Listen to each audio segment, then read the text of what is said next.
Hey, hey, hey. Happy Thursday. Come on in. Pull up a chair. The Gaming Gang Dispatch is in the air.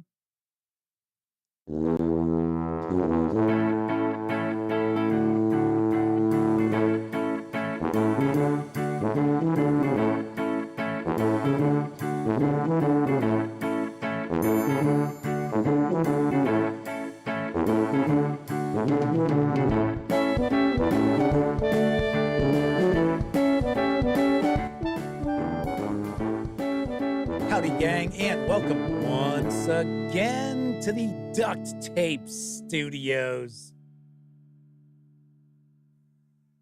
I'm Jeff McAleer, your host, here at the Gaming Gang Dispatch, brought to you by, interestingly enough, thegaminggang.com, of which I happen to be the founder and editor-in-chief. And of course, strangely enough, something is not working right. There we go. That was weird. Anyway, should also point out, even more interestingly enough, we are sponsored all month long by Roll for Combat. That's right. Roll for Combat is happy to sponsor us throughout September, even into October. I will talk about them in just a little bit. But of course, welcome aboard. Tonight is Thursday, September 12th, 2024. This is live stream 1099. If you're not overly familiar with the show, let me point out, super casual, just hanging out, talking about the latest in tabletop gaming news. And I will usually share some thoughts about our hobby as well, which I shall be doing tonight. In fact, tonight it is role-playing game story time with Jeff, as I'm going to share some stories of some role-playing game sessions. I might actually just focus on one particular campaign tonight, but I know I've had some folks ask, hey, Jeff, how come you don't tell us more about games you've run or games you've played? Well, I shall do that tonight. So we'll see how that goes. But of course, when you're not watching videos on the Gaming Gang channel, be sure to visit thegaminggang.com for all latest in tabletop gaming news, reviews, and a whole lot more you are not going to find here on YouTube. You know the drill. Get your geek on at thegaminggang.com. All right. Should also point out, if you are watching live, there is chat available. It's not on screen. It's one of the ways I keep some of the more unusual commenters at bay. And you must be a subscriber to the channel for at least 10 minutes before you can take part in chat. Yet another way I keep some of the more unusual commenters at bay. But if you check those two boxes and you want to say howdy, howdy ho, cow. Or maybe you got a question, a comment, by all means, chime in. I will do my very best to respond. First out the gate tonight is Beat Cafe, followed by Semper Buffo, Keith Ulu, Mike, Jason Bratley, and Kathy Evans. And I will also take a guess that the lovely and talented Miss Sarah D might be lurking in the shadows, one of our chat moderators. So she tends to wield the band hammer, but hers is a glittery band hammer. So, and you never get the glitter out. You know how glitter is. So behave. Yes. So as I mentioned, all month long, the fine folks, Stephen and the fine folks over at Roll for Combat, are the sponsors of the Gaming Gang Dispatch. So they also happen to have a Kickstarter that is currently going on. It is for their Battlezoo Bestiary Elemental Storm. Battlezoo Bestiary Elemental Storm is a 250 plus page tome that brings hundreds of new monsters and monster slaying options to 5e Dungeons and Dragons and Pathfinder 2nd Edition. Deliver a fresh and exciting experience and keep players guessing with over 170 new elemental monsters that channel the power of 20 unique elements, including classics like air, earth, fire, and water, as well as new elements like music, space, and time. Your players will never know what's coming. But what does award winning monsters actually mean? Each monster found within all of the Battlezoo bestiaries, including this one, were submitted to an open contest for new and aspiring monster designers. Entries were judged in 2 rounds. First, all entries went through an open judging process where anyone could rank each monster based on a number of criteria.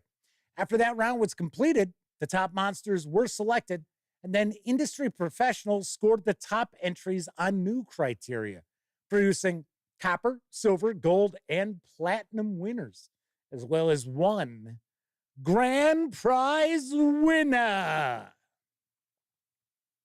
which was depicted on the cover.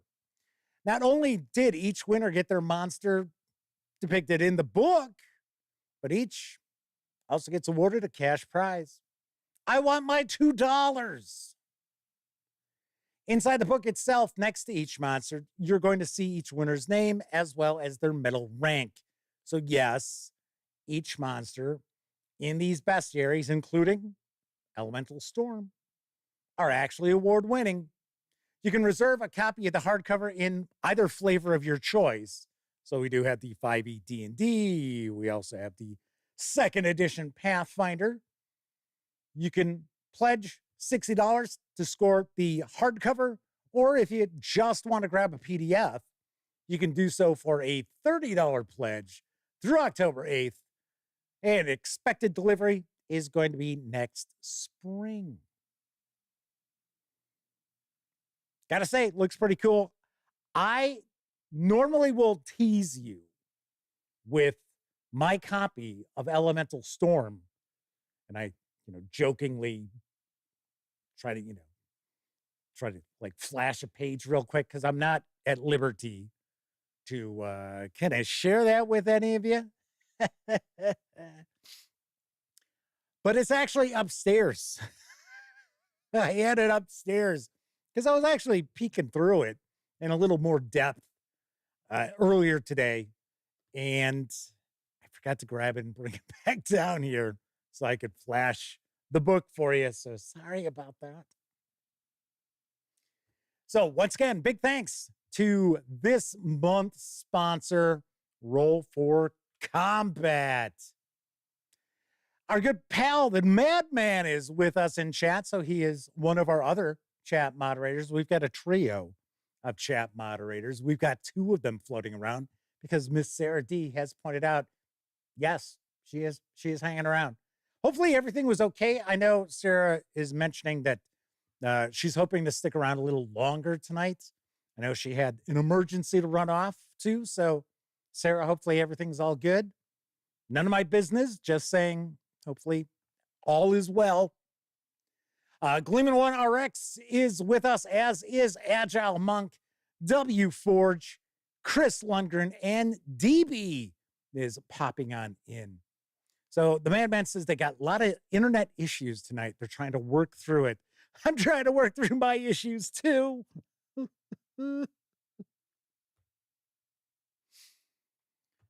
Yeah, I've had people ask, why do I tend to be sillier on Thursdays than I am like on the Tuesday and Wednesday show? And I do tend to be a little silly on those days. I don't know. Maybe it's just because I'm like, oh, tomorrow's kind of like a day off. Woohoo! I don't know. I swear, this is only soda, folks. Diet right. That is all this is. And Crown Royal. But anyway, no, it's just, I hardly drink anymore. Although when I go out like to conventions and stuff, yeah, I will sock them away. But even for holidays, going to somebody's house, maybe I'll have a beer, but I usually bring my 2 liters of Diet Right with me. So Sarah says, quick trip to the ER for a family member, just precaution. Good deal. Very good deal. Good to hear that. Anyway, so today's been crazy. I actually went for an eye exam and I thought I was going to kind of like zip in, zip out. So I just got everything ready for the show moments before this stream started. Fingers crossed, everything's not going to just, the wheels aren't going to fall off, right? Carolyn's with us in chat. Welcome. Looks like we got a decent chat rocking and rolling tonight, especially for not having, I guess, an exciting topic. It's sort of like, Chris Lundgren says that his cockatiel buddy says hello. Hello, buddy. All right. So let's jump on into the news. Because currently up for crowdfunding is Zombie Road from Dragonmount Press. And here's what I know. A gory, fast-paced, unique tabletop role-playing game where you play yourselves, survive, accomplish, or sabotage a mission while the zombie apocalypse rages in your own neighborhood.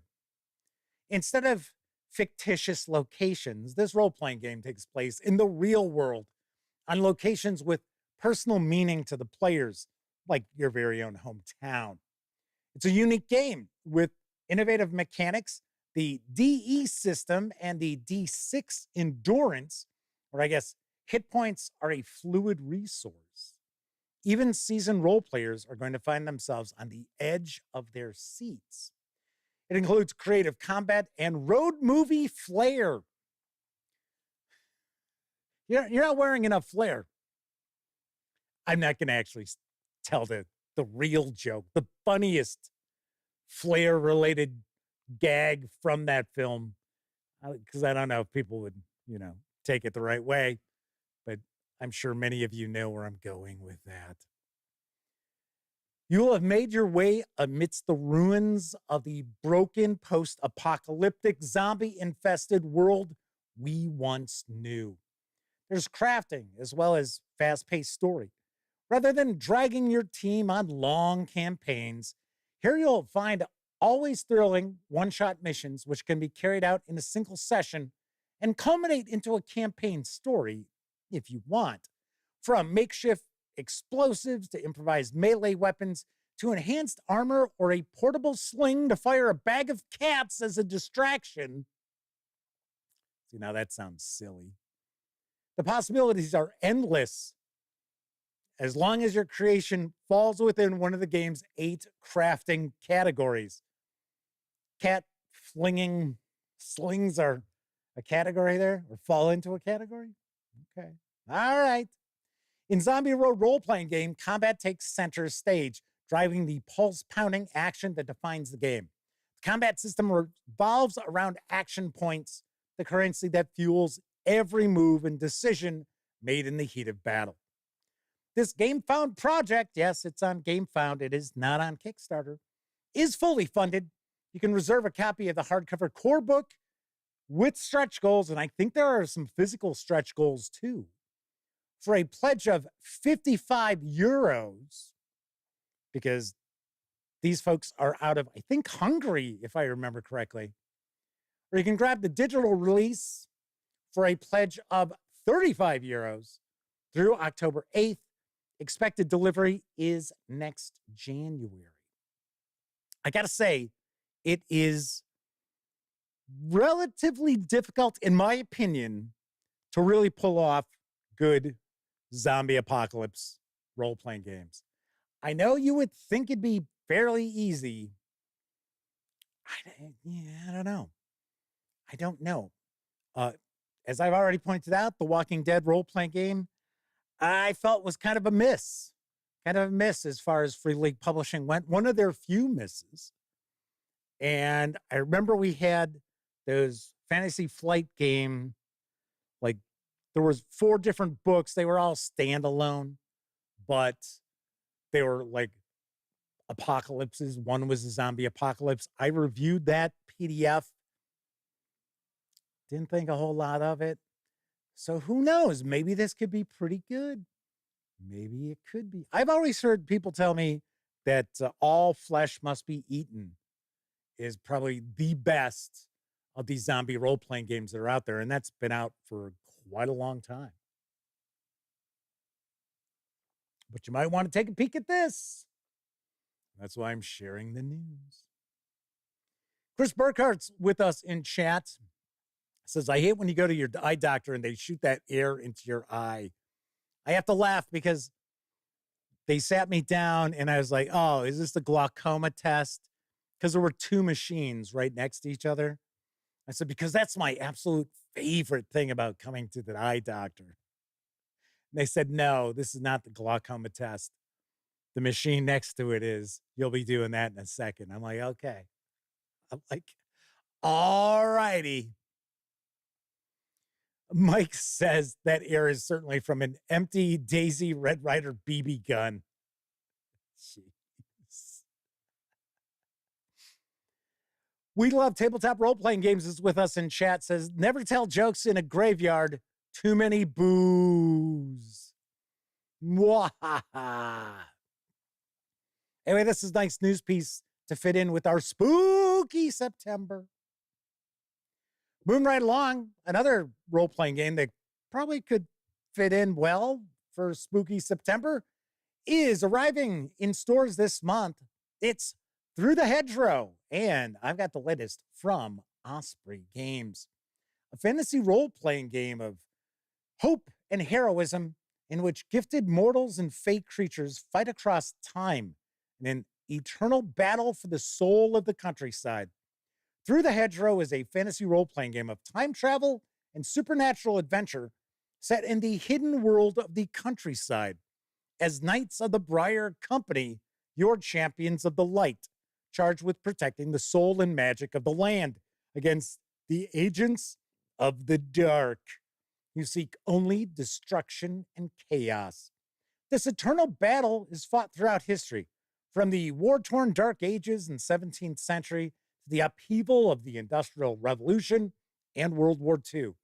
As one of the Fae, sorcerous birds, animated scarecrows, intelligent spiders, and other beings, you may be sworn to defend humanity, or as a mortal marked by destiny and plucked from your own time, you might be caught up in this struggle. One way or another, you must step through the hedgerow to face the darkness. Through the Hedgerow uses an innovative checks and challenges system that encourages players to contribute to the unfolding narrative, and which makes wits, imagination, charm, and mysticism as important to overcoming problems as combat. Seek out powerful magic treasures, safeguard legendary locations, and outwit and outfight the servants of the dark, wicked fey lords, fanatical witch hunters, scheming hags, and the brooding Raven Margrave, whose undead hordes bring death to the land. The 272-page hardcover will carry an MSRP of $35 when it lands in stores on September 24th. At that point in time, you'll be able to score the PDF for $24.50. Should be over at Drive-Thru RPG, but if not, it will certainly be over at Osprey Games, or actually ospreypublishing.com/ I think it's like US or EN / Osprey Games. I just shared the Osprey Publishing. You can go there and you can click on the link that says Osprey Games if you're looking for things. Gotta say, like the artwork quite a bit here. Very, very nice. Pretty cool. Like the concept. It has a bit of a kind of a Stardust vibe to it a little bit, right? Little bit. Speaking of, what a bummer. I'm hoping these accusations against Neil Gaiman are not true. But you know how it is these days. I don't know. Do not know. Fingers crossed, but I got a sinking suspicion. But this, like I said, this looks pretty cool. I did ask for a review copy of this today. We'll see. We'll see what happens. I don't know. We'll find out. See if we get it or not. Chris Lundgren says they love Zombies Second Edition. He's shilling again. But seriously, it's fun. And yes, they agree. The genre is difficult. I got to be honest, don't really know anything about Second Edition or First Edition zombies whatsoever. Moving right along, Bundle of Holding has teamed with N Publishing for a couple of money-saving offers. But I'm going to talk about the first, because if you don't have the first, don't bother getting the second. That's right. Let's talk about the Level Up A5E Core Bundle. And I've got the deets on the deal. Adventurer. Bundle of Holding has resurrected their November 2022 Level Up Bundle featuring, yes, you guessed it, Level Up, the standalone advanced 5th edition tabletop fantasy role-playing game, say that 5 times fast, from N Publishing. Level Up is a complete independent rules set backwards compatible with Dungeons & Dragons 5th edition. For those who like 5e but want an extra layer of crunch, Level Up enhances the game with deeper, more flexible options, diverse heritages, a reworked ranger class, a new warlord class, martial maneuvers, strongholds, a complete exploration system, thematic journey rules, new combat conditions, distinctive weapons and armor, crafting of magic items, monster templates, and improved challenge ratings for adversaries. Whew. And more. That's not it. There's more. Funded in an October 2021 Kickstarter campaign, all the A5E titles also work as supplements to your existing 5th edition books. If you just want the monsters or the class overhauls or the exploration rules, drop those creations smoothly into your existing campaign. Play existing 5e adventures and level up without conversion. N Publishing offers lots of free A5e downloads and many free online aids at a5e.tools. For just $24.95, you'll get all 5 complete titles in this Level Up collection, which has a retail value of $95, as DRM-free PDFs, including all 3 core rulebooks, the Adventurer's Guide, Trials and Treasures, and Monstrous Menagerie, along with the narrator's screen and the full-length introductory adventure, Memories of Holdenshire. These savings will run through September 30th. And there is also a second Bundle of Holding. I'll share that news next week. But if you happen to pop on over there for this bundle, might as well take a look at the other one. I believe it is all adventures. I think that's what it is. I think it's the Level Up A5E adventures in that bundle. Pretty nice deal. I know there's a starter set that it's either just come out recently or it's on the horizon. I've considered reaching out to N Publishing because they do a lot of Level Up stuff. I don't know, because they also do news and things. And I don't know if they'd be sitting there like, oh, this guy's the competition. We don't want this guy reviewing our stuff. He's the competition. Because, that's how some folks out there look at things as far as those of us who cover the hobby. You already know I don't. It's like, I just do my thing. People like it, that's cool. If they don't like it, okay. I guess that's fine too. But this is a pretty damn good bundle, everybody. So I have also heard good things about Level Up. That's another reason why I kind of kick back and forth between, maybe I should reach out to them and see if, maybe they'd be interested in getting some coverage from us. Sean O'Donnell says they got their starter set about a month ago. So yes, that's what I thought. I thought it came out relatively recently. And Tessie Trekkie is with us in chat. Welcome aboard. Ars Fabula by Gradacious is with us. Howdy, howdy. All right, let's move on because there's plenty on tap coming in October from Paizo Inc. Let's get started because first of all, we've got Pathfinder War of the Immortals. A god has been slain and nothing shall ever be the same again. As war and destruction spread across the world, new heroes must rise to the occasion and take arms to protect its mortal inhabitants. Two brand new classes provide new ways to engage with mythic themes. Lay claim to your own spark of divinity and charge into battle as a mighty exemplar. Or call upon the power of spiritual allies as a wise animist. Alongside these new classes are rules for running mythic games, archetypes for playing legendary characters, and a wide array of new items, spells, and monsters to tell stories straight out of myth and legend, but which fit perfectly into the remastered Pathfinder rules. Claim the power of the gods and battle the universe's most fearsome foes with War of the Immortals. This hardcover will carry an MSRP of $67.49. I know. I don't know what's up with these oddball MSRPs on some of the hardcover books from Paizo. Or you can grab it in PDF for $19.99. Then we will have the first chapter in the Triumph of the Tusk adventure path. Yes, it is adventure path number 207, The Resurrection Flood. For ages, the orcs of Belkzen, I think maybe it's Belkzen, have been marginalized, subjugated, and vilified, regulated to the rocky northern wastes. Yet in recent battles waged against their undead nemesis, orcs showed the world that they have a common enemy, the evil lich lord known as the Whispering Tyrant.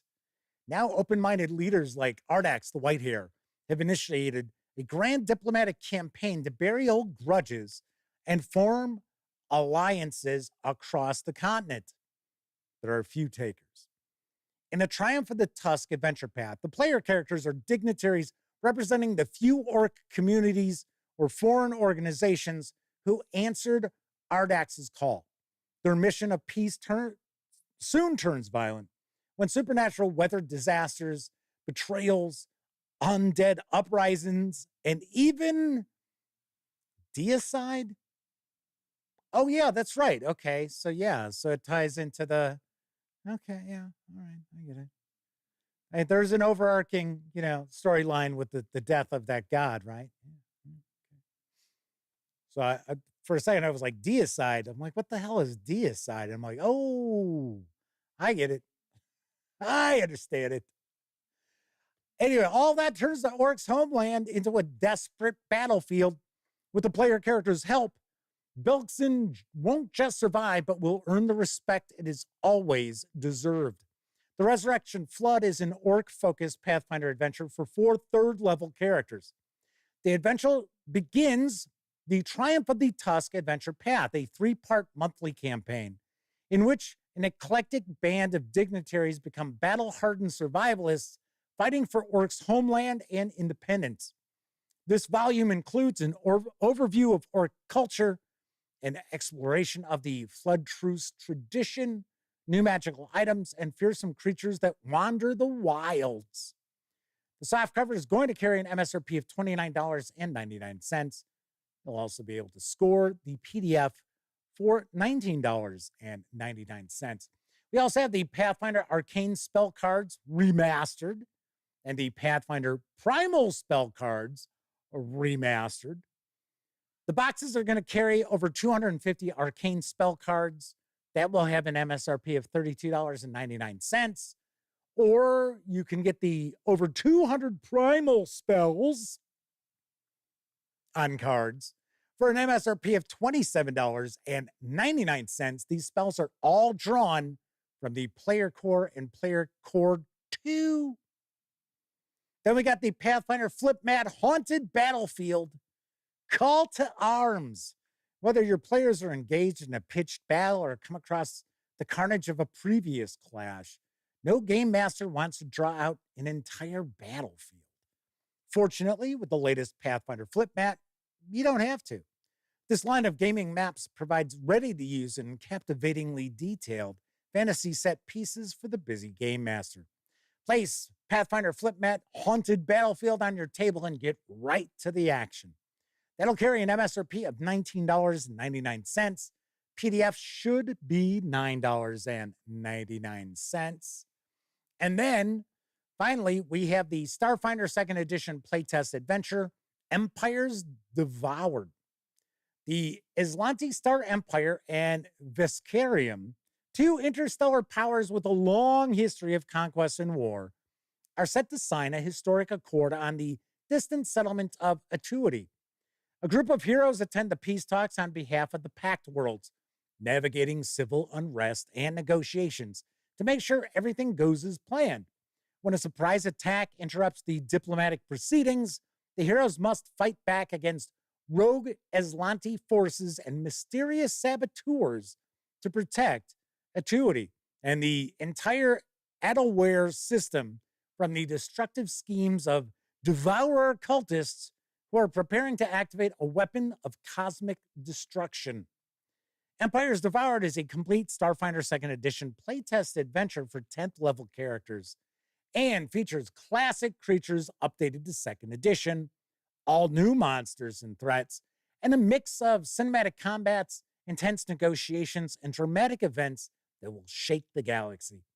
This adventure is designed to introduce the Starfinder 2nd Edition playtest rules, giving players like yourselves a chance to shape the new edition through feedback surveys about your playtest experience.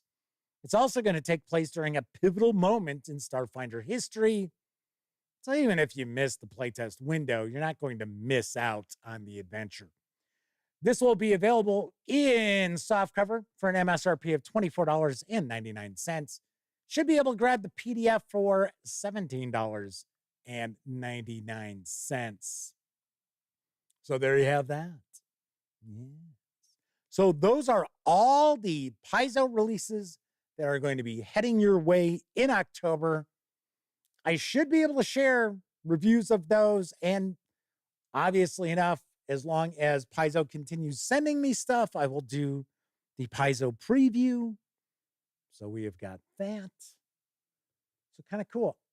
I will say, though, I am surprised that the orc-themed adventure path is not kicking off with first-level characters. My assumption's got to be that your characters are going to be either orcs or half orcs or something along those lines, right? I'm gonna take a guess. They're going to be green-skinned species of some sort. Just a guess. I don't know. I haven't seen it yet. So how are you going to get them up to third level? Unless you're just going to say, okay, everybody's rolling up third level characters. That's not all that fun. So it's like, yeah. All right. So we've got a few more people in chat. So Daryl Eretz with us, as is Lord Cost 2000 and Mattiu are hanging out. Daryl says, almost got all the Starfinder first edition, 16 hardbacks, now 2E is here. This is why I left AD&D after first edition. Okay. You know what? We'll talk about that. We will chat about that after I finish up my last news piece. Why did I pause on that? My last cookie. After I finish my last cookie, we'll talk about that.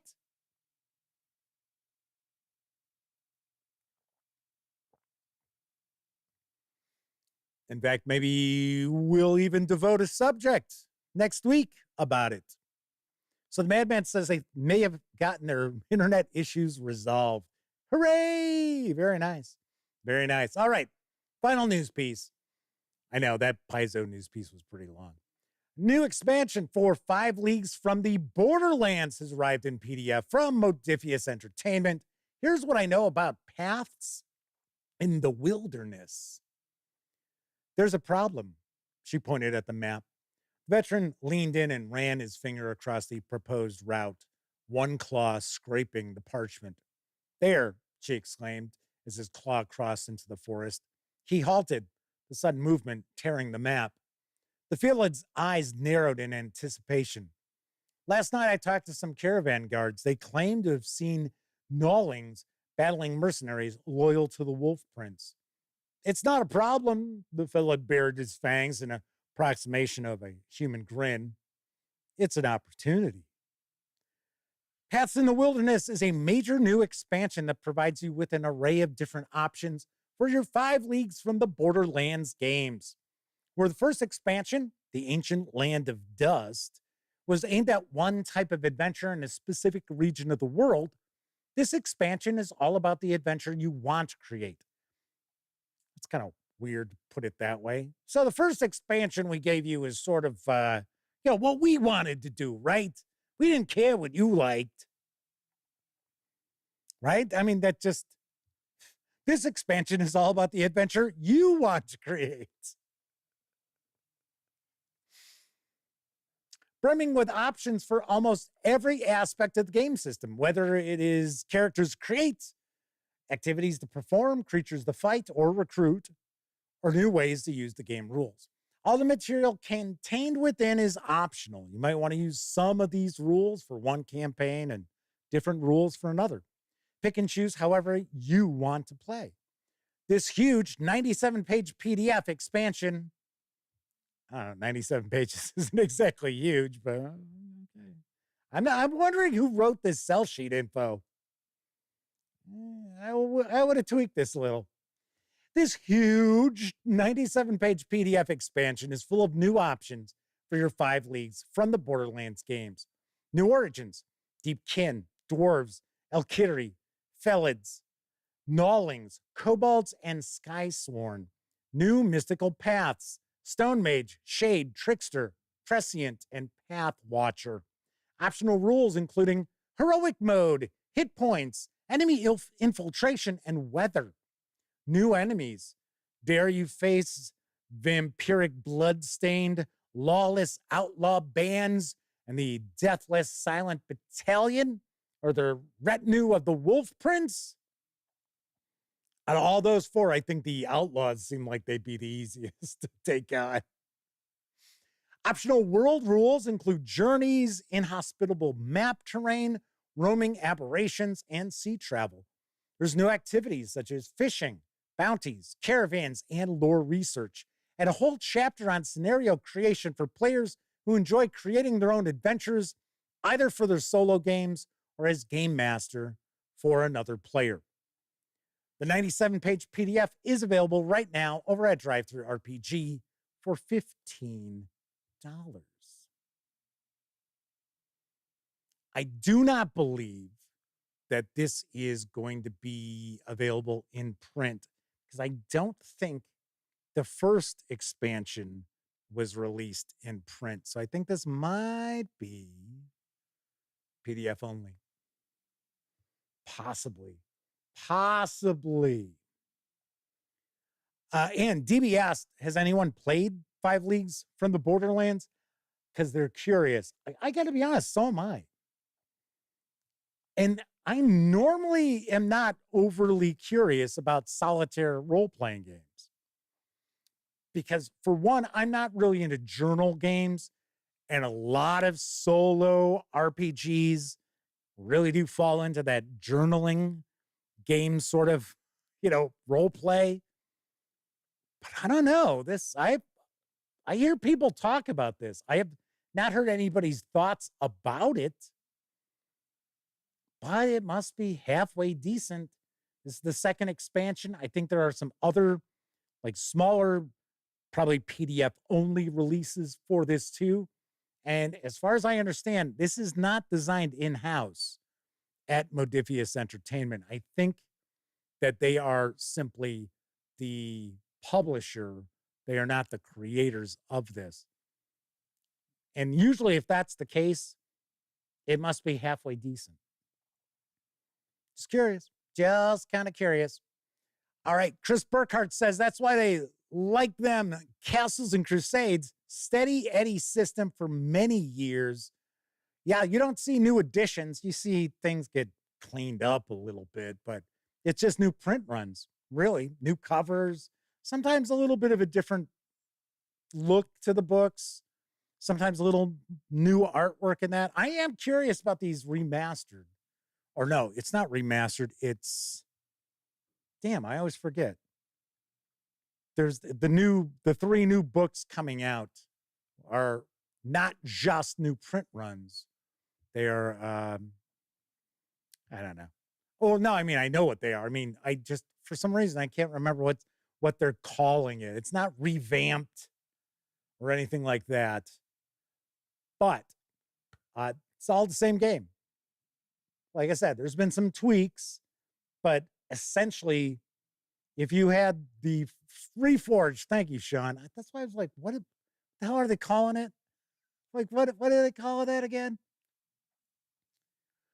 But I was going to say, if you bought the first edition that came in like a little box, it was even a little bit of an homage to original D&D with the little box, right? And the small books, the little brown books, as people always refer to them as. If you had that, you can still run any brand new Castles and Crusades adventure that comes out. There will be Castles and Crusades coverage this weekend. As I mentioned last week, I was going to shoot some and then had to screw around with the furnace here all weekend long. Although I will say, I did take a break so I could watch the Bears game. I was not going to miss the opener. But anyway, DB said they were losing interest in 5 leagues as I kept reading the sell sheet info. Carolyn says sometimes they update to a new edition of a game. Other times they just stick with what they have and like. The reality is, if you can get 10 years out of a role-playing game or miniatures game edition, you're in pretty good shape. You are in good shape. If 3 years go by and all of a sudden there's a new edition coming out and you're like, really? Especially if, it's all like $50 hardcovers and you need to buy 3 of them. I find that problematic. But as far as editions go, I can see that if you want to make changes, and a lot of times you've got folks who like a game and they're like, oh, yeah, but as an example, 5e, a lot of people are always talking how they gimped the Ranger. I know that's a weird ass term to use, but if you're a role player, you know what that means. And a lot of people just continued to go on about that. So, of course, that was something that the new, not new edition addresses. And, of course, one of the great selling points for third-party products that were built on 5e mechanics were that you could change up the Ranger and be like, oh, look at our Ranger. Look at how our Ranger operates. Mateo says, if you can get 10 years out of anything, you're in good shape. Yes, nowadays with everything built to fall apart, the planned obsolescence design philosophy. Sean O'Donnell says, calling out Games Workshop. I didn't name anybody by name. But you know what I'm talking about. Tessie Trekkie says, if you're either kind of role player, you know what gimped means. Will Moore is with us in chat, said they decided for sure they're not buying into 5.5 or whatever. Then they saw the very pretty game store edition and almost gave in. Daryl points out Starfinder Enhanced only came out last October. I know. I wasn't sticking up for Paizo. I'm just saying if you can get 10 years out of an edition, you are good. You should be good. The remaster, I know people got upset about that, and I could see why they would get upset about that. But as far as Pathfinder 2nd Edition Remastered goes, are there tweaks? Yes. There are changes, of course. But just from my eye, right? Not bringing it to the table or anything like that. It does look as if you really don't. If you didn't get remastered, don't worry about it. Plus, isn't it true that all the Pathfinder rules and stuff like that are at that one website? I always forget the name of it. So you could conceivably access those remastered rules. I mean, you probably have to search around and get them, but they are available absolutely free. And that's not, there you go. Sean O'Donnell. Sean O'Donnell's our answer man today. Very nice. Says Archives of Nethys, however it's pronounced. So that is not something that you normally will see publishers do for a new edition of a game that doesn't necessarily have like an SRD. I don't know. We'll see. We'll see what happens. Agile Monk says Castles and Crusades Reforged is just around the corner. It's supposed to ship, at least as far as my contact has told me, November is when it's supposed to pop out. So we will see. Garland says they run Pathfinder 2nd Edition weekly. Remaster is 97% the same game. I know. I get it. I understand. And weirdly enough, if somebody out there knows this as a fact, let me know, because I'm not sure, but I think if you use a virtual tabletop and you have a paid edition of the Pathfinder 2nd Edition rules set that's, that updates and things like that, I would think the remaster update came free. I might be absolutely wrong, but I just can't imagine that Paizo and the folks who work on their virtual tabletop editions of all the releases, and they release lots for VTTs. I would highly doubt that they're going to sit and screw around with, oh, well, we gotta do an update to this for Pathfinder 2nd Edition, and then we got to do one that for the people who have remaster. Sean O'Donnell says they've got it in Foundry. You can use either. So I would think that would have been the case. If that hadn't been the case, that would have been a pretty shitty business move, in my opinion. But no, you don't know. Doomed Colonist is with us. Says the Alien role-playing game getting a 2nd edition 5 minutes after I bought the last source book is their current bugbear. It feels way too soon. I'm with you on that. I agree. When I heard that, I thought, what? I was like, that just came out, 2 years ago? Yeah, it's probably like 3. I've been doing this, even just the live shows. I've been doing these a lot longer than I originally thought. I was like, yeah, I've been doing this, 4 years or something? It's been longer than that. Anyway, as far as the Alien, the role-playing game, 2nd edition, I was like, what? Why? And the thing is, what are they looking to achieve? Now, I got to be honest, I did not have enough time to talk to Tomas at Free League Publishing for our interview this year because he was running late. He wasn't even at the booth for our scheduled time. And there were actually some people from other outlets who had been scheduled to interview him before us. Well, me, Elliot was with doing camera duty. And when he got there, he was about 10, almost 15 minutes late. And he told the other people, he was like, hold on, I have to do this interview first. So I was like, hey, well, that's pretty cool. Thanks. But then I was like, yeah, I got to rock this out quick because other people were waiting. I'm like, I'm not a jerk. Anyway, so I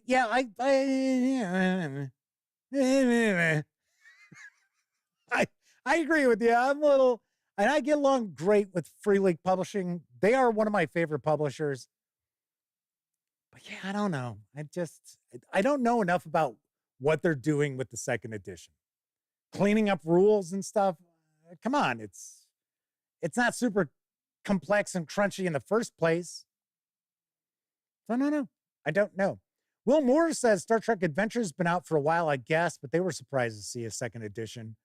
I'll tell you what I think, and then we'll kind of move on, because I did have a topic I was going to share with you, but this is eating into that. I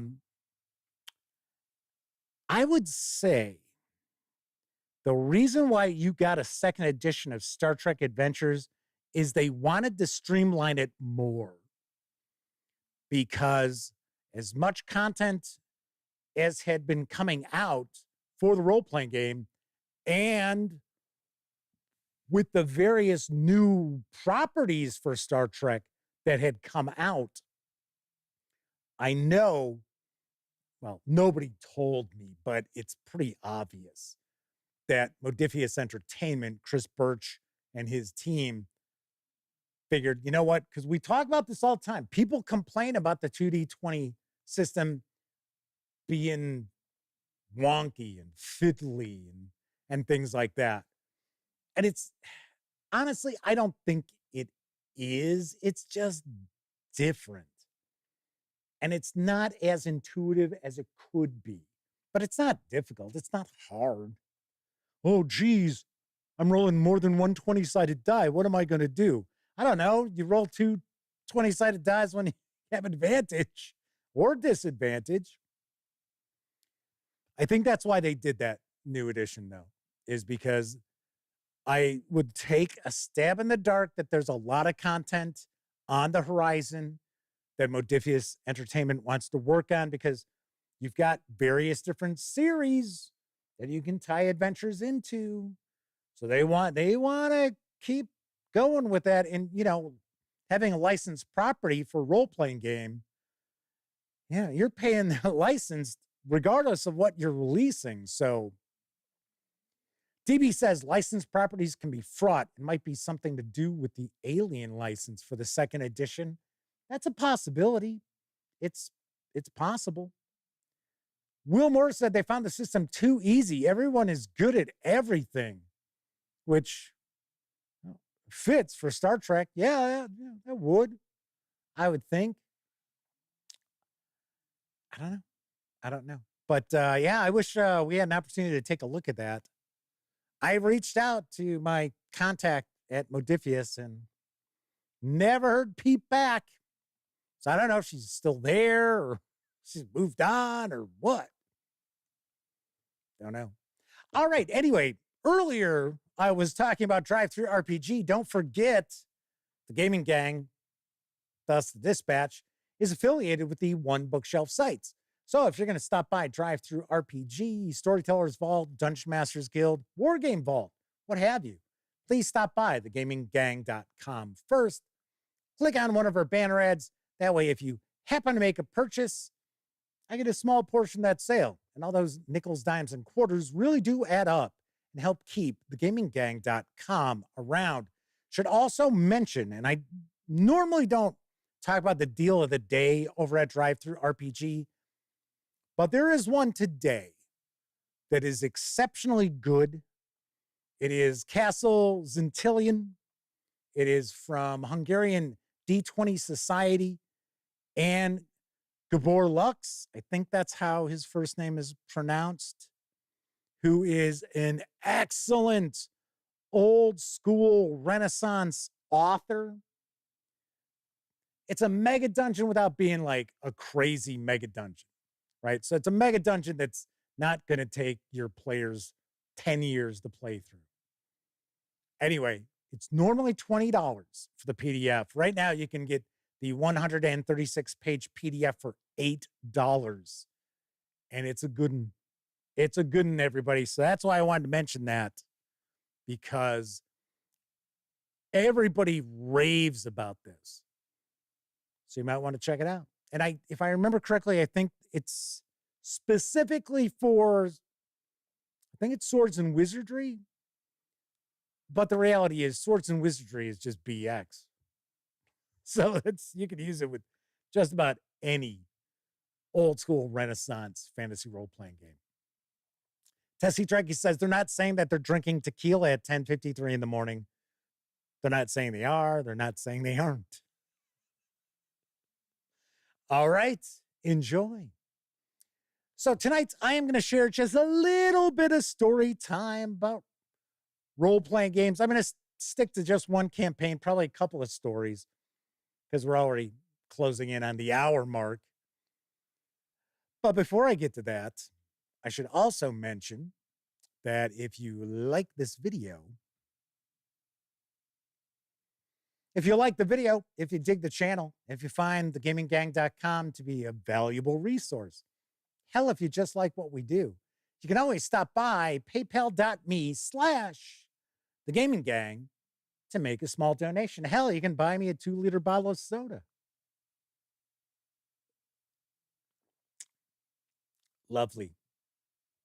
And there are some folks out there who pop on by and make not small donations, such as our good friends of the show, the Madman, Agile Monk, Joshua Edwards, Kevin King, and others. I'm just mentioning the most recent 4. But regardless, thank you very much if you happen to use those banner ads. If you happen to go to paypal.me, it is vastly appreciated. Tip of the cap. All right, so we will get on into tonight's topic in just a few moments. But first, I think it's time for a brief intermission. I am the captain of the good ship Pleasure. Come join my crew in search of a treasure. The treasure has been sighted from the old crow's nest. Be prepared to find what you like best. There's candy for you of quality fine. In fact, an assortment that is so divine. The soda pop is cold, just name your brand. The ice cream is delicious and it's right at hand. If it's popcorn you want, well, take my cue. We have the very finest in the world for you. Just steer a course straight up the aisle. We'll have an intermission for a little while.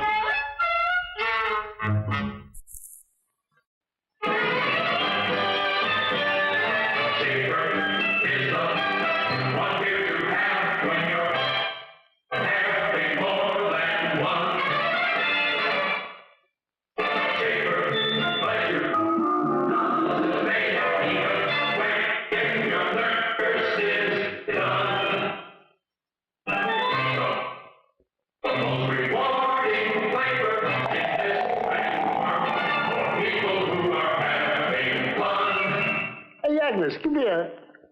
I have a bottle here that actually sings. Herbie, that's nothing but a bottle. Just a plain, ordinary, run-of-the-mill bottle. And you're telling me that it sings? Well, here, listen. Why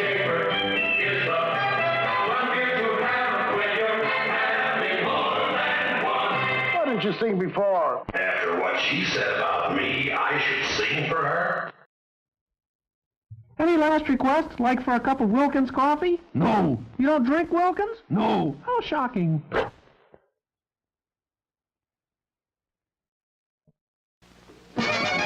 Here come the tigers, tigers, tigers.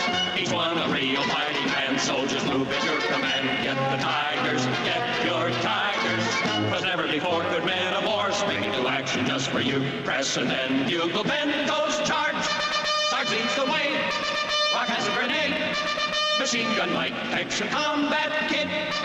Move into attack, into action, they are tigers. Yes, they're the tigers. Each one different, each authentic. Each bends to every fighting position. Press, and every rugged tiger actually springs into action. Sarge, The Rock, Machine Gun Mike, Tex, Combat Kid, Big Ears, Bugle Ben. Then Pretty Boy reports you won. With the tigers, get your favorite first completely equipped. Then get them all. An extra weapon and uniform packs. And the amazing Tiger tank and cannon. The tigers are on their way. Get yours today. Tigers!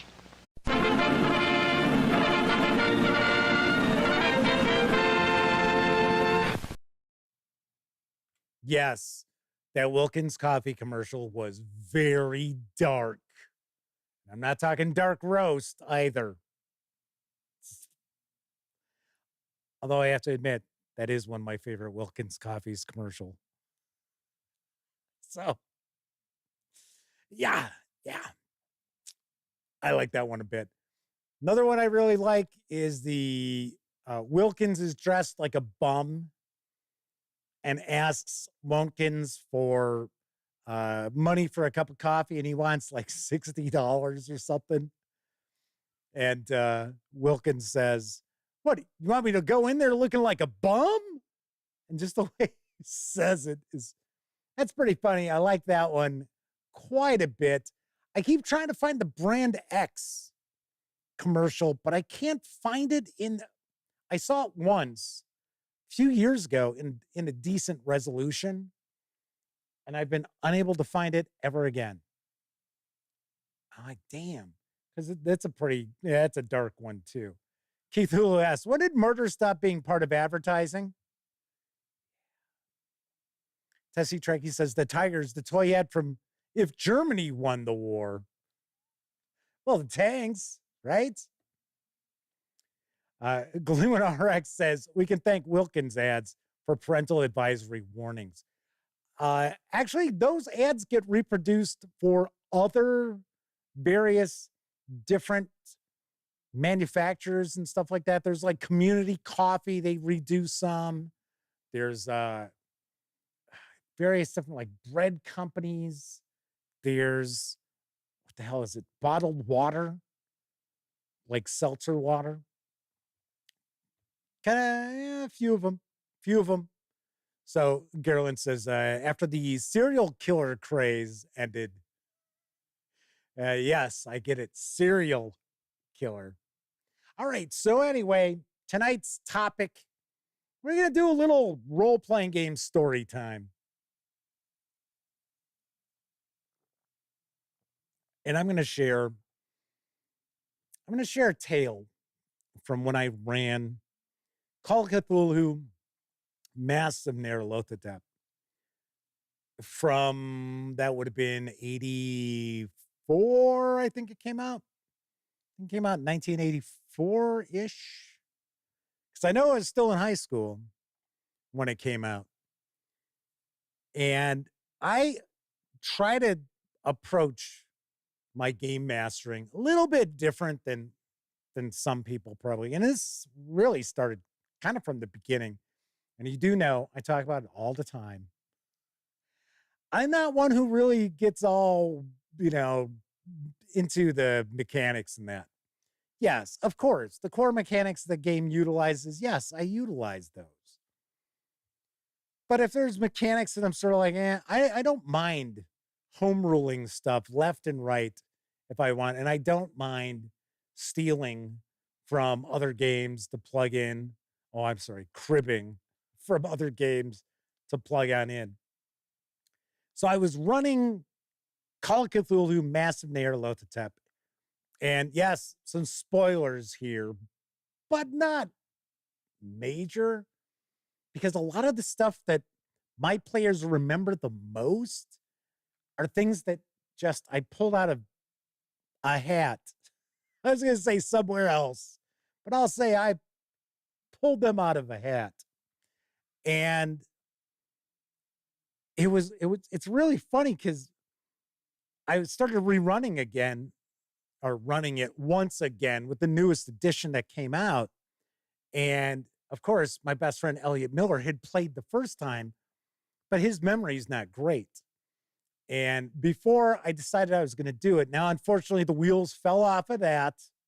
It's really so tough to run role-playing games with my best friend Elliot, my nephew Cameron, my brother Greg. Sometimes we'll get people popping in here and there, like my nephew's girlfriend, she played one time. My niece's boyfriend played one time. But we just can't get together. I mean, it's not that difficult if you're a gamer to schedule a time every couple of weeks that you're going to get together and play games, right? Well, not with these guys.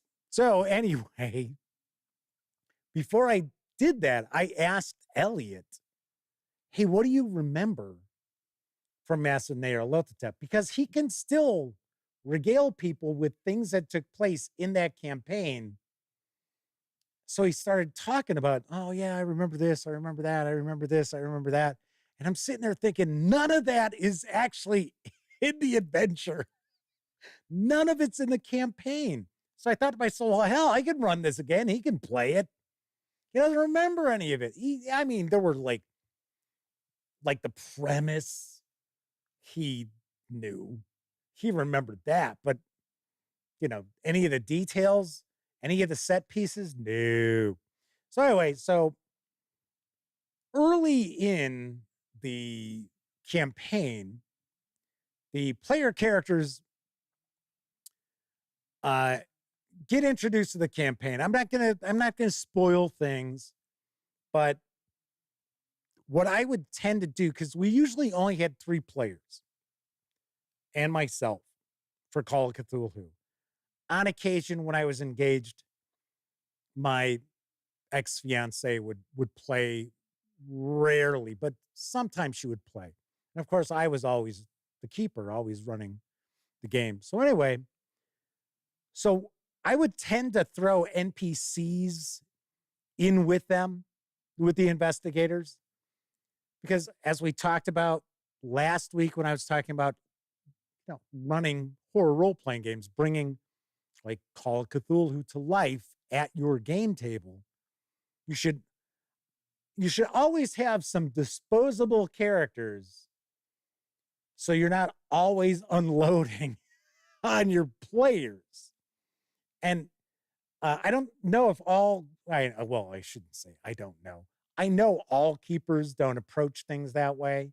That's why Call of Cthulhu has a reputation, which I don't think is really well earned, of being a total party kill sort of role-playing game.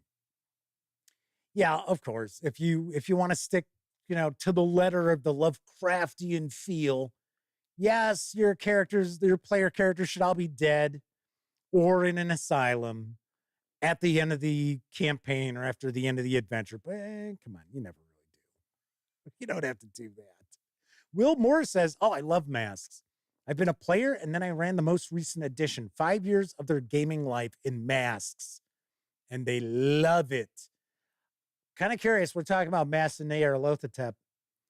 Has anyone listened to the dramatization of it? I'm trying to remember who it is who did it. It is not bad. I mean, it's not great. It's not mind-blowing, but it was a lot better than I was expecting. It was loads better than I was expecting. I was thinking it's not graphic audio, but I was thinking, oh, this is going to be like the worst of graphic audio. No, it was all right. It was all right. And there was character turnover in it. I was kind of surprised by that. So I was like, nice. Very nice. Chris Burkhardt asks, which do you prefer, Masks or Horror on the Orient Express? Will Moore says, Masks is 1,000 times better. I will agree. I won't say 1,000 times better, but it's a lot better.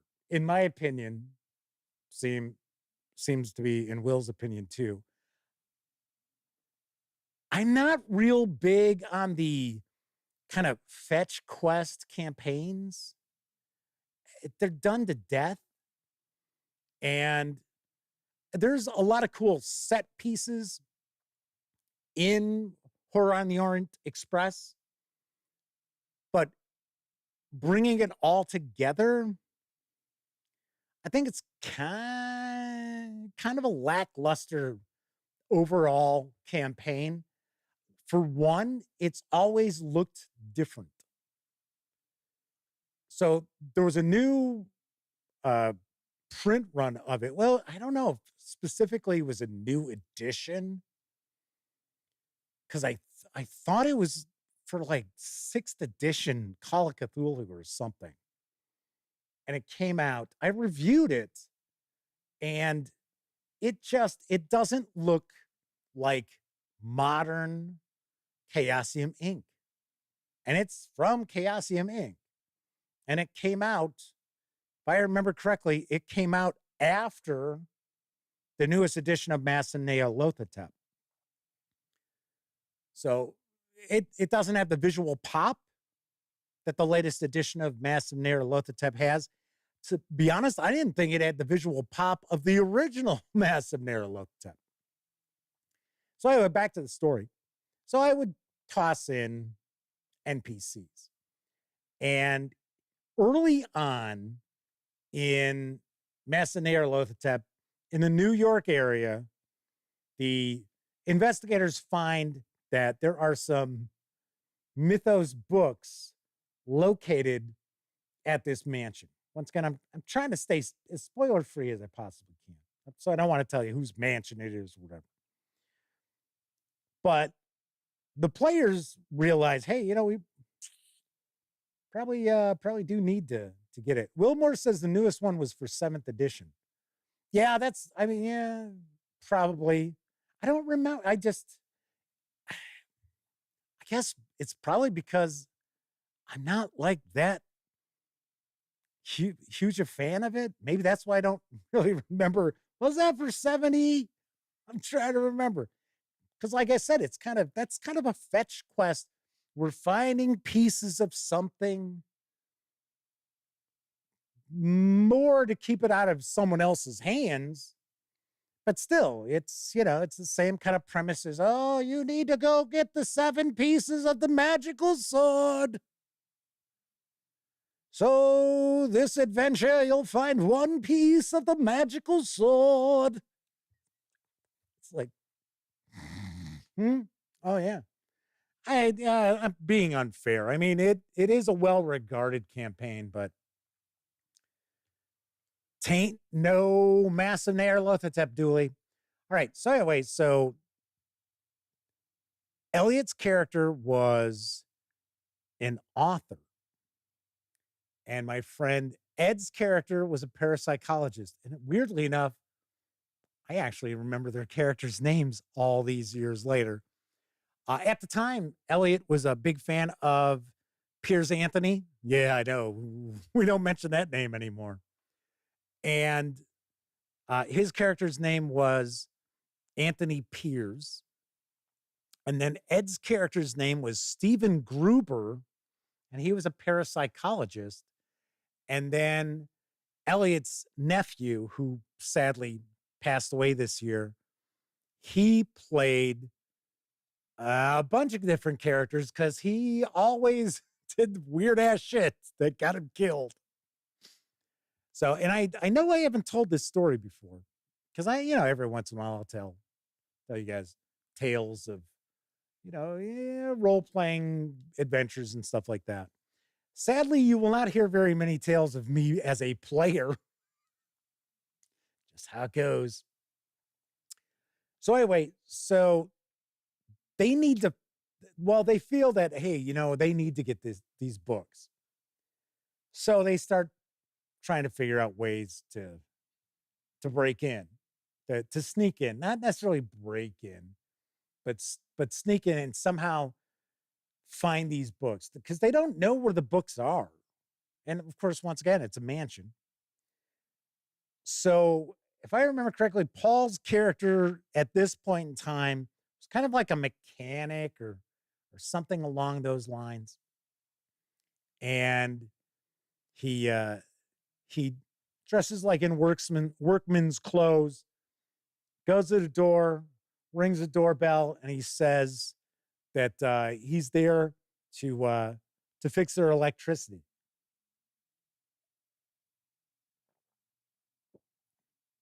And he's able to fast talk his way past the butler.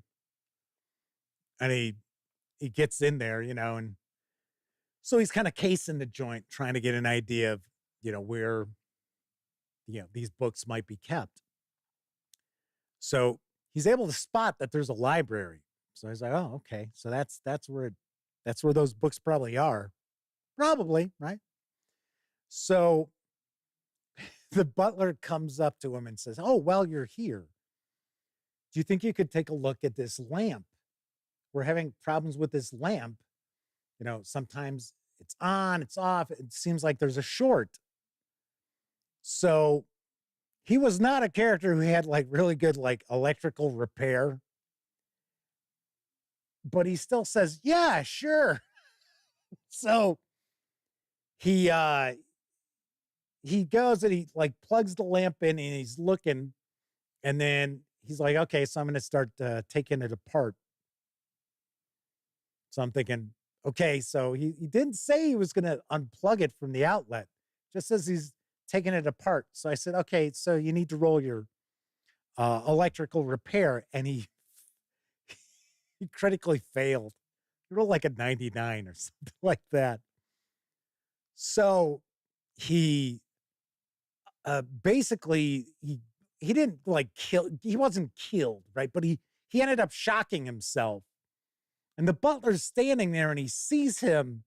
And right away, it's like, this guy is no way with the electric company or anything like that, because who wouldn't unplug the lamp before trying to work on it, right? So he throws him out.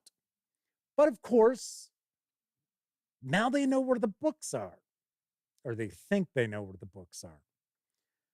So there's a debutante who lives in the mansion, and we're talking like 1920s, right? So you would have those gossip columns where it's like, so and so's throwing a big shindig, and things like that. So they find out there's going to be a party,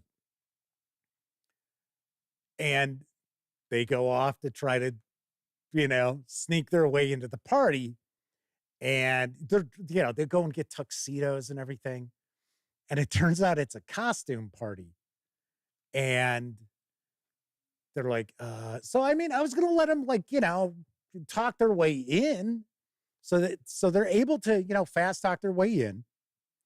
And then they're off, now they're looking around again to try to see, hey,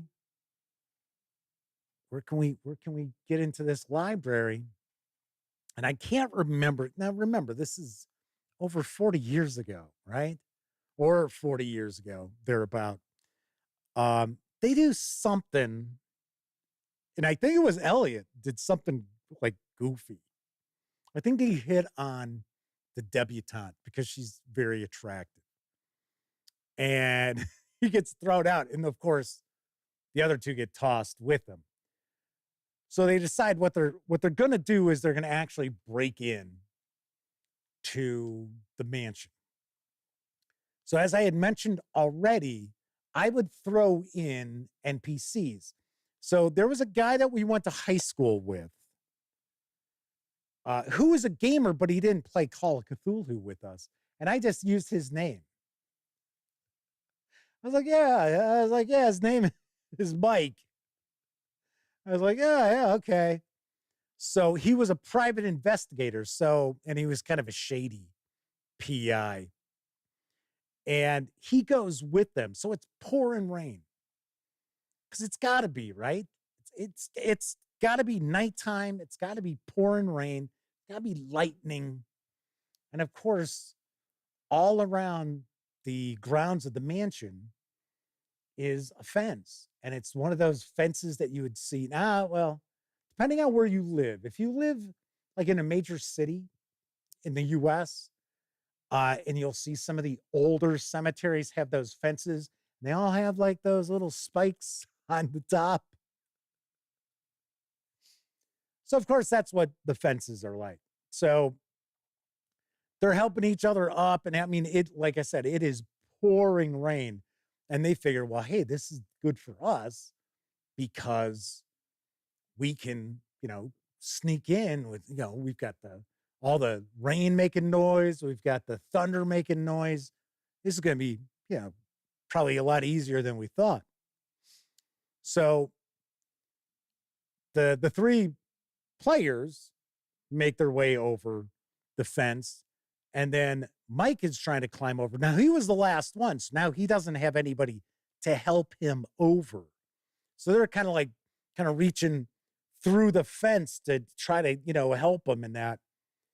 So I had them make dexterity rolls to make sure that they didn't catch themselves on these spikes or tear their clothes or whatever, So they made them. They were fine. Well, Mike didn't. In fact, critical failure for Mike. So Mike slips and impales himself on the fence. And now they're like, now what do we do? They're like, so it was at this point in time that we, my one friend, Ed, usually couldn't stay overnight at Elliot's house. Sometimes he could, but most of the time he had to be home at like 1 a.m. So we got to this point and it was like, because I would always like to end stuff on cliffhangers and stuff. And we had to go drop Ed off. And it was like, like a half hour, 40-minute drive to drop him off.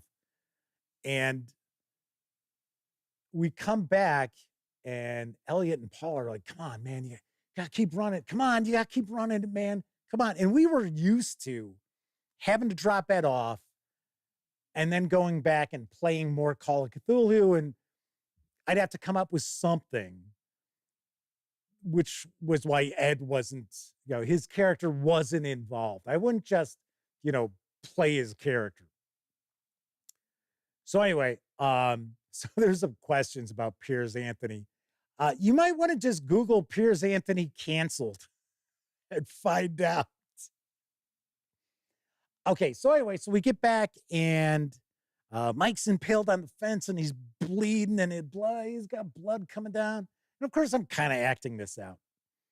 And he reaches and he like grabs onto Elliot's shirt or whatever. And he's like,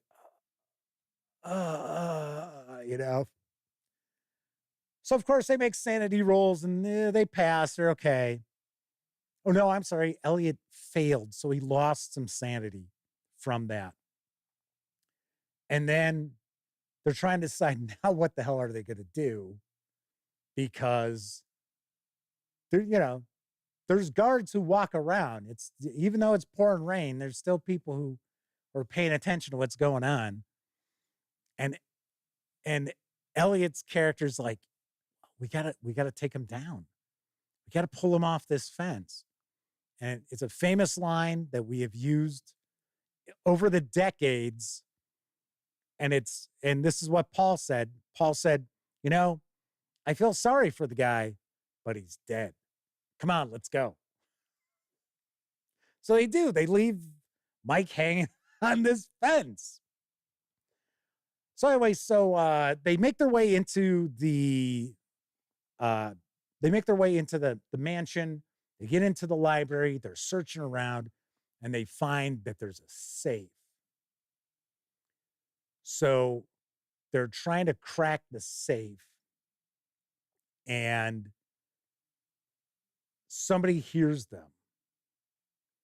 And Elliot's character tells Paul's character, go, just go. Get out, just get back to the car.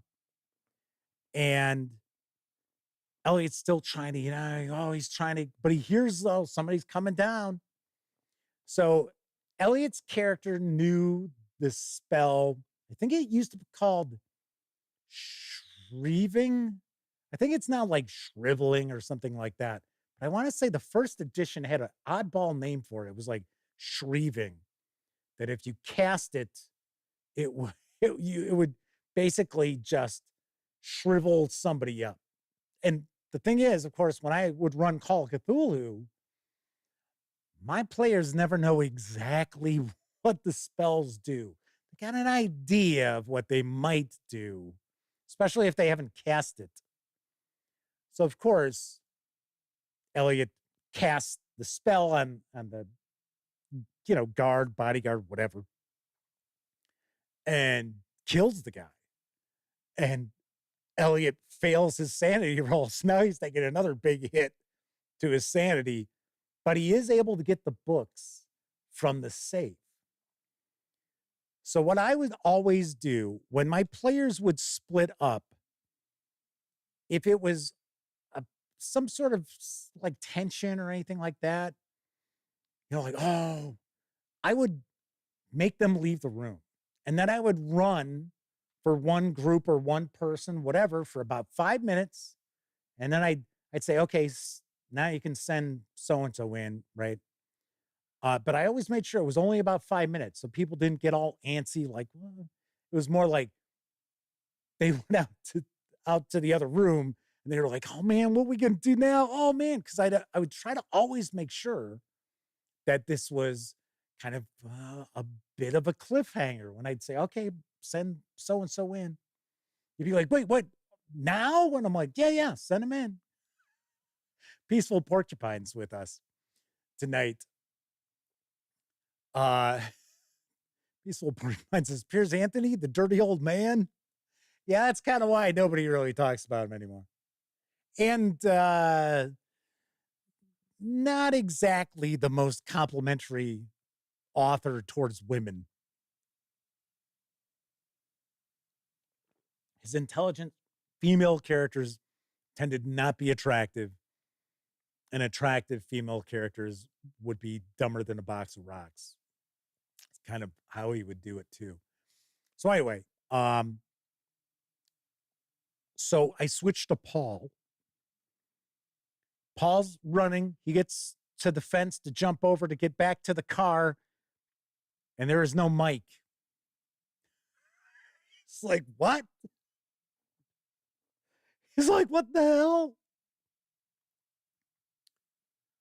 So he climbs over and he heads, and once again, he's got to, roll his dexterity, and he was okay. So didn't tear his clothes or get stuck on it or do a critical failure and impale himself too.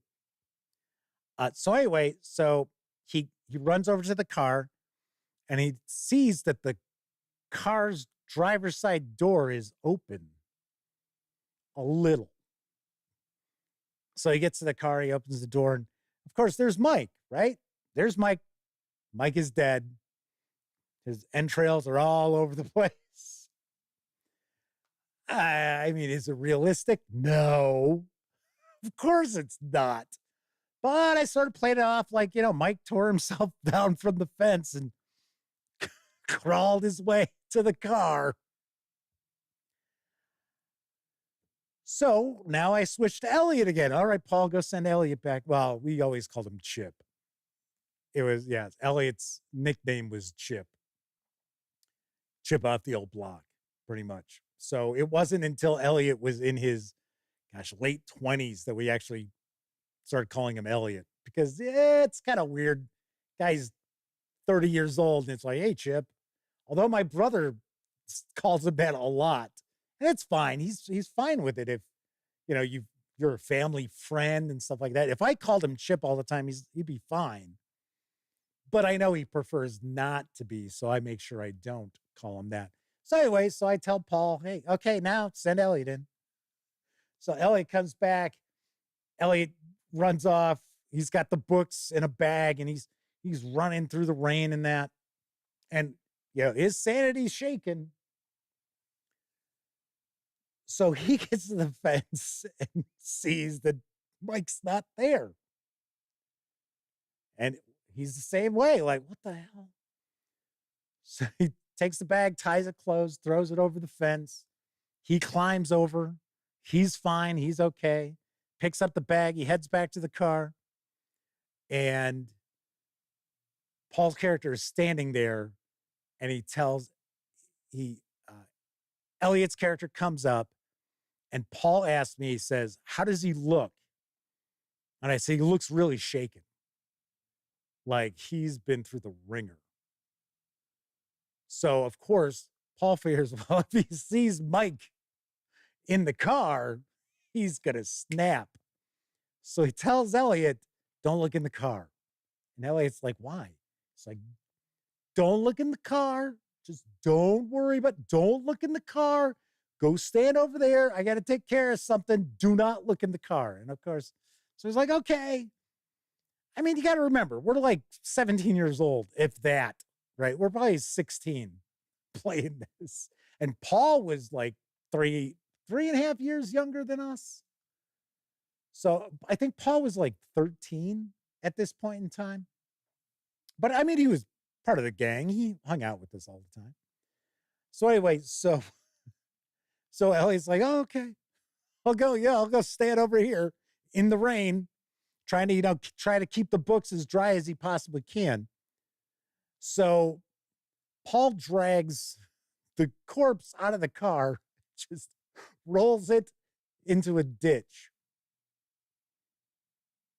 And he tries to wipe down the blood and stuff. He's like making sure that the guts and that are, And once he's done with that, he goes, okay, let's go.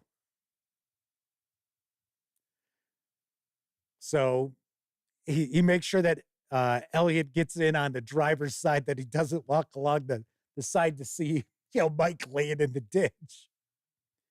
And they're gone. They're off. They're on their way with the books. And I will not continue the rest of the story, because maybe next time I do like a role-playing game story topic, I'll pick up from where I left off. But let's just say that I was not going to let Paul and Elliot, and Ed wasn't there, but Ed was guilty by association, get away with just leaving somebody who's supposed to be their friend in a ditch. So Mike came back to haunt them. And like I said, I'll share that story for another time. But yeah, there you go. Yeah, just a little bit of like I said, it's not easy to come up with topics to talk about. Although I do have my topic for next Tuesday. Next Tuesday, I'm actually going to talk about my favorite publishers. I'm going to talk about who my favorite role-playing game publishers are, and I'll tell you why. And many of the publishers I really like a lot for the very same reason. So there you have it. I noticed nobody said anything in chat. They're like, everybody left. They're like, damn, Jeff, this story is so boring. I'm out of here. Like, I'll just come back on Tuesday. I should point out, I did get Campaign Builder Castles and, oh, wait a second. Oh, Crowns. So I got the book, and I also got the map folio. In fact, these arrived about a half hour before I headed down here to the Duct Tape Studios. Very nice. Very nice. All right. So that is it for this time out. If you were watching live, thank you very much.